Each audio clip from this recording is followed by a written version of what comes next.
Hello everyone, my name is Young Falcon and welcome to our next gen showdown. Today, the Xbox Series S versus the Xbox Series X, and deciding which one is best for your friends or family, or maybe you came to this video on the fence about which one you should pick up. Well, never fear, I'm here to break things down for you with the specs and maybe give you some next gen tips to save you a couple bucks, but if you want to see all of that, you're gonna have to wait till the end of the video to listen in. Without further ado, I say we jump right into the Xbox Series S specs. This Xbox Series S boasts a whopping 4 teraflops of graphical performance, a custom 512GB SSD utilizing Xbox Velocity architecture, letting you run both your new and old Xbox games at blistering fast speeds, cutting down the old Xbox One's lazy load times from a minute, sometimes being a minute and 30 long, all the way to 10 seconds, being 5 seconds even, thanks to the power of those SSDs. This also allows the Xbox Series S to use the Xbox Quick Resume feature, letting you pick up and play exactly where you left off by the simple press of an A button, letting you cycle through about 5 or so games with no extra time loading into them. It's great stuff. The console focuses on 1440p 60 FPS to 120 FPS gaming. It will even have some next gen features like ray tracing, albeit a bit limited due to the GPU performance. The Series S comes in at $300 at the cost of lacking a disc drive. Which brings us to the Xbox Series X, which focuses on 4K gaming, delivering the most powerful performance possible with the humongous 12.4 teraflops of graphical power, a custom 1TB SSD, and of course with ray tracing and all the bells and whistles that offers with ray trace reflections and overall making the game look infinitely better than what it usually used to look like. This, along of course with the SSD and ray tracing, lets you run your 4K games at 60 to 120 frames per second, which makes your games not only look absolutely gorgeous but run extremely buttery smooth, which is a huge deal for console gaming. The Series X comes in at around $500. So first off, what should we avoid with next gen? Well, for starters, picking up those Xbox One branded consoles. This is for my parents out there. My confused guys are going to be running through the gambit coming Black Friday, searching online and all that jazz. Make sure you avoid at all costs the Xbox One branding.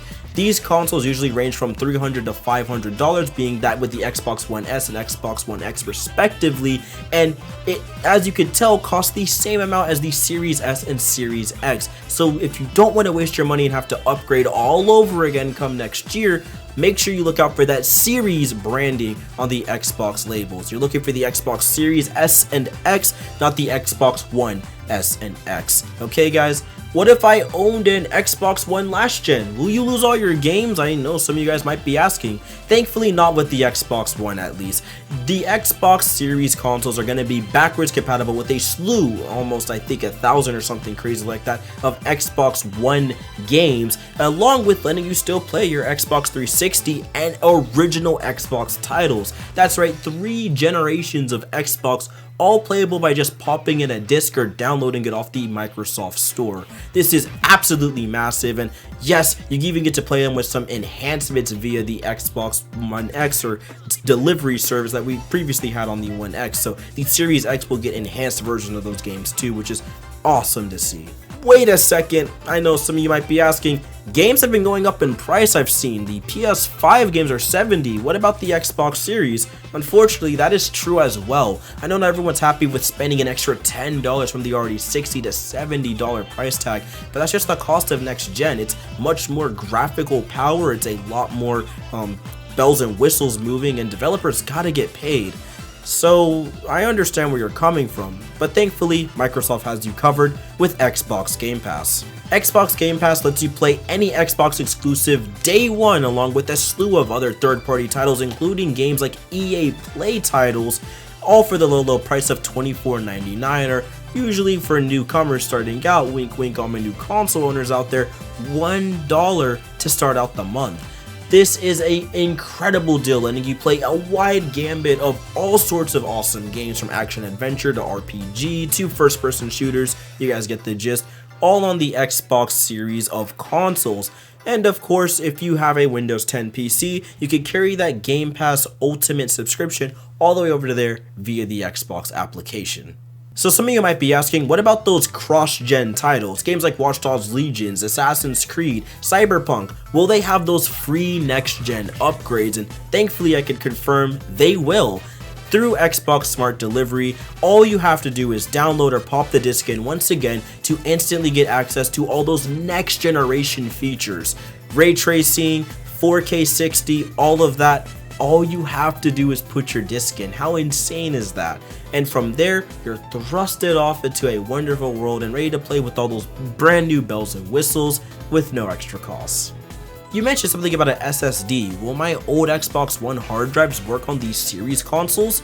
And the answer to that is absolutely. You will be able to use your old hard drives directly on the Xbox Series consoles day one, no extra costs or benefits or any of that nonsense. At the cost of, well, speed. You will not have the benefits of the SSD, which allows you to do everything I described previously in the video, your quick loadings and your fast resume times. But the downside is to get another SSD is $219 for 1 terabyte via the Seagate expansion cards. So you are going to have to use another hard drive probably for quite some time, unless you don't mind ponying up another 200 plus just to get some extra space. It's the unfortunate nature of SSDs, they do tend to get a little bit expensive, although this is a tad bit too expensive for my taste. I hope they cut the price back soon, but it's first generation blunders, I suppose. It's just kind of how the nature of things are, so we'll have to wait it out and see what happens. So in total, if you're worried about the cost and don't have the 4K capable devices at your home and you just want to casually play some games or maybe get something for the kids to play Fortnite at some pretty high frame rates and they can still have an enjoyable time, and you're not trying to buy every single game on the market and all that, the Xbox Series S is perfect for you. Bundle it with Game Pass, and at $300, or honestly I guess $325-ish, you have an awesome console that lets you keep up to date with all of the next gen specs and features, while at the same time not breaking the bank at the cost of some graphical fidelity and not having that full gambit of 4K features. However, for enthusiasts like myself, and I know a ton of other people out there that already have the 4K displays and are getting really into setting up for a 4K experience, whether it be their home theater or console gaming, the Xbox Series X is perfect as it allows you to play your 4K games at 60 frames per second or up to 120, which is extremely fast response times and just beautiful, gorgeous, smooth motions, etc. And on top of all of that, it just looks really good and lets you set up your home theater to have the full HDR gambit as well, thanks to the added disk drive that the Series X has. So which one do I recommend personally? I would have to say the Series X. The simple graphical fidelity at 4K 60 is too much to pass up, even if you don't have that, I guess, next generation display. It's really nice to future-proof for things like that, and it's just a cool console to have. But hey, if that's not your cup of tea and you're, again, more of a casual guy, there's no shaming into the Series S, as it is a lot cheaper and a great gateway to get into next gen, and you won't feel left out from all the added benefits that the Series X owners or other computers are going to have via cross-platform. And that's going to do it for the Xbox Series S versus Xbox Series X breakdown. But before I go, I did mention to you guys that there was something to kind of get you into that next gen realm without breaking the bank, didn't I? And it's via Game Pass Ultimate and Project xCloud for the $24.99 a month, a very low price once again to enter in the next generation. And if you have an Android device, you can play 50 plus Project xCloud titles via game streaming directly onto your phone with just a controller. It has barely any latency, it looks really good, and if you have a stable internet connection, especially with 5 GHz, you're in for a really good time. And for the people out there that already own a console and you want to stream something, it also allows you to stream your console directly to your phone, again, with pretty low latency. This is predominantly used for single player experiences in my opinion, as online does add a little bit of too much lag when it comes to button-to-button interactions or moving around and things like that. But for more, again, casual players and you're just wanting to dip your toes in the next gen and see what's going on, this is a really great way to introduce yourself, and hopefully with due time you'll have enough money saved up to get into next generation gaming. And not only will you have enough money to save up, but you'll already have a Game Pass subscription on the way, allowing you instant access to 100 plus games.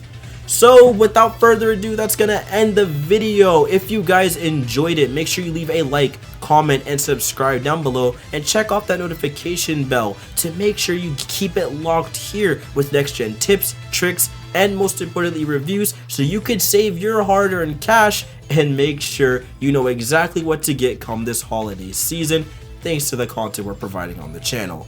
My name is Young Falcon. Once again, I hope you all have a wonderful day, have a good one, and I'll see you next time.